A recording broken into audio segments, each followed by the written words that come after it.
there, everybody. I'm Joshua Orro, the Mustang Prince, and welcome to Mustang Prince Oral Reports. Now, guess what? It's time to take a look at another Disney sequel that folks consider bad. Now, if you may recall, during February 2015, I took a look at Disney's Mulan from 1998.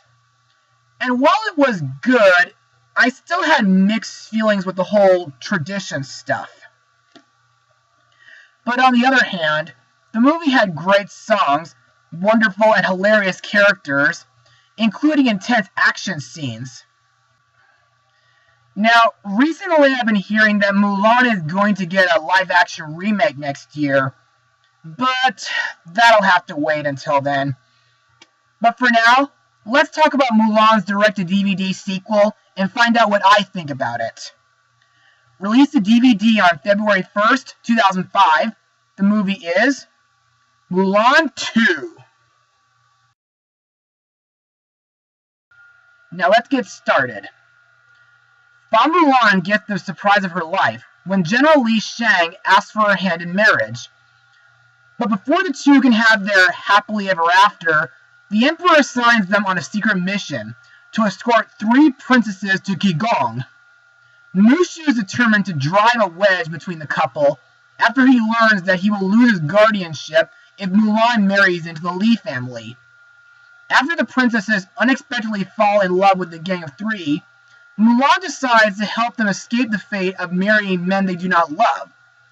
This contradicts the Emperor's orders and forces to put Mulan's relationship with Shang into question.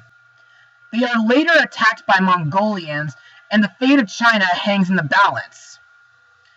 So, what do I think of this movie? Well, it started out great, but there are several parts where it goes downhill during the main mission. But I still enjoyed it. But for more information, let's move on to Mustang Notes. Now, there isn't really much trivia, but I gotta say, Disney Toon Studios did great with the animation. In fact, it's equally as good as the first film. The character designs look well detailed, and the environments look really beautiful. Plus, the scene where Mulan and Shang fight off some Mongolian bandits is really intense. Now, the reason why I say that this movie sometimes goes downhill is because it deals with all those traditional Chinese rules, which I still don't understand at times. Plus, it deals with arranged marriages, loyalty, relationships, making choices, trust, and finding true love. Also, one member of the gang is one example of why this film isn't as good, but I'll get to him when the time comes. Anyway, let's move on to the songs. Now, the first song is called Lesson Number 1, sung by Mulan while teaching the children how to be strong warriors. To me, this song almost makes me think of I'll Make a Man Out of You from the first movie, which could explain why this song was combined with it in the stage musical version of Mulan that I participated in back in February 2009. Still, this song is very enjoyable.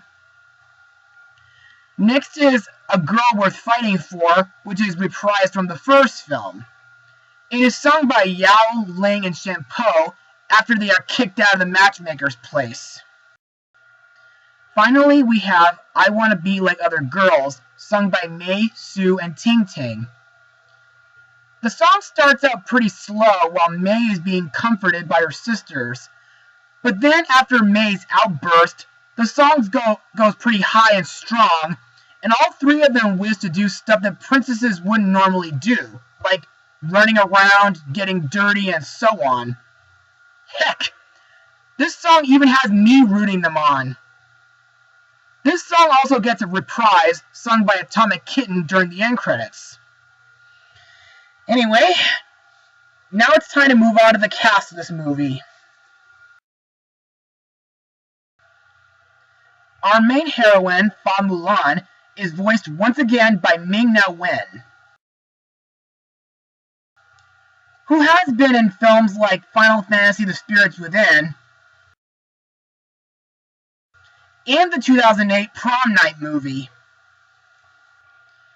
In this film, Mulan is a responsible young woman seen as a fearless warrior, leader, and beloved role model amongst her people. Nevertheless, she is also fun-loving and jovial, especially when seen with Shang. She's also rather laid-back, open-minded, and philosophical, believing in the practice of following one's heart. Mulan's fiancé, General Li Shang, is voiced again by B.D. Wong, who played Linus in You're a Good Man, Charlie Brown, and appeared in Jurassic Park and Jurassic World. But I'll get to it next month, though. Anyway, Shang is still a great character. He's brave, strong, and to me, he and Mulan make a great couple. Plus, he's very strict, but still a caring guy. One thing I like that he does, other than sacrificing himself to save Mulan during the Mongol attack, is combine both family temples so that Mushu can keep his job as a family guardian. Sadly, Eddie Murphy didn't reprise his role as Mushu from the first film, probably due to scheduling conflicts. So instead, Mushu was voiced by Mark Mosley, who I think does a great job voicing this hilarious dragon. However, in this film, he's not 100% enjoyable as he was in the first film. Mushu is at first overjoyed with Mulan's upcoming marriage to Shang. However, things start to change once the ancestors tell him that if Mulan marries Shang, his family's guardians will take over for him, thus demoting Mushu back to gong duty. Desperate to keep his job, he continuously tries to break the two apart by causing numerous problems, including one that was unintentional.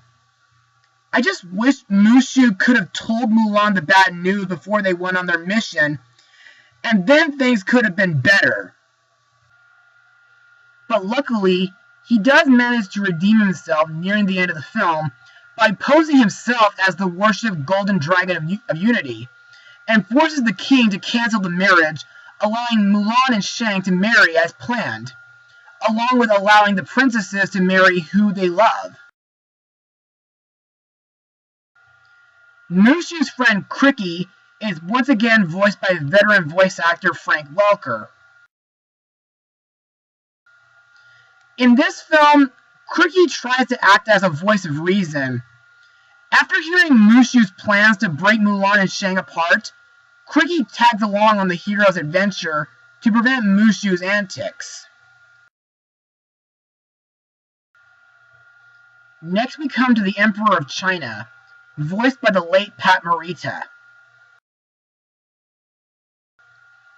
In this film, the Emperor orders Mulan and Shang to escort his daughters to Qigong in order to form an alliance to defend China from invading Mongols. Next we come to the Gang of Three. Yao, voiced by Harvey Fierstein, who's best known from Independence Day and the stupid 2006 Year Without a Santa Claus film. Ling, voiced by Gade Watanabe, and Chien-Po, voiced by Jerry Tondo. These guys haven't changed a bit. Yao is still the same strong guy with a hot temper, Ling is still the clown of the three, and Chien-Po is still the gentle big guy who cares about food. In this film, they've been hired by Mulan and Shang as bodyguards to protect the princesses while on their journey to Qigong.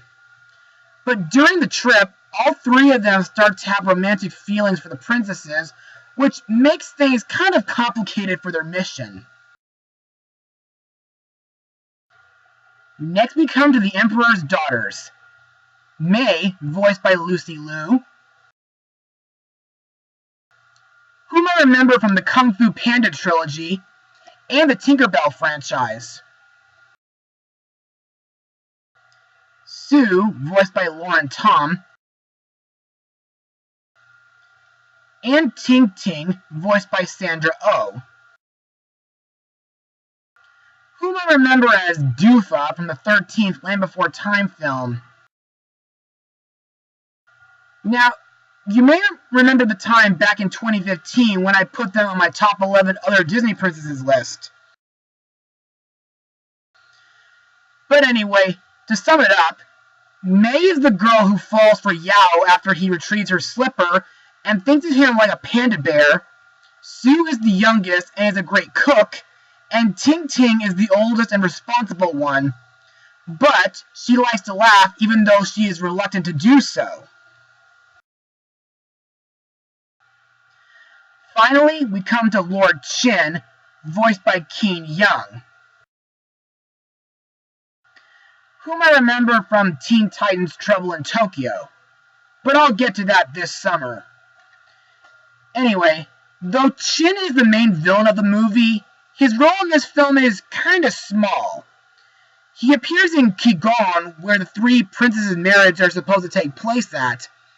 However, after an earlier incident involving Shang supposedly dying, Mulan shows up in the princess's stead and persuades Lord Chien to allow her to marry one of the princes. Chien then declares that Mulan will make a perfect bride for his eldest son, Prince Cri-Kee. But thankfully, it's prevented with Shang bursting in and Mushu, well, being the preacher. The rest of the cast includes June Foray, George Takei, Freya Fo Shen, Soon Tek Oh, and April Winchell. Now let's move on to my final words. Overall, Mulan 2 isn't one of Disney's best animated sequels, but still a very enjoyable one. It starts out strong, then goes downhill sometimes, but picks up again during the finale. What it lacks in story and mostly Mushu's behavior makes up for it with most of the characters, its animation, songs, comedy, and romance. You may not like it as much as Disney's other sequels, but I'm sure your kids might enjoy this one. But still, it's not a movie I'd recommend for everybody, though. So, I give this film a rating of 60% out of 100. Well, that's it for today, everybody. Be sure to join me again for my next blog, because I have something very big planned for Valentine's Day. Mustang Power.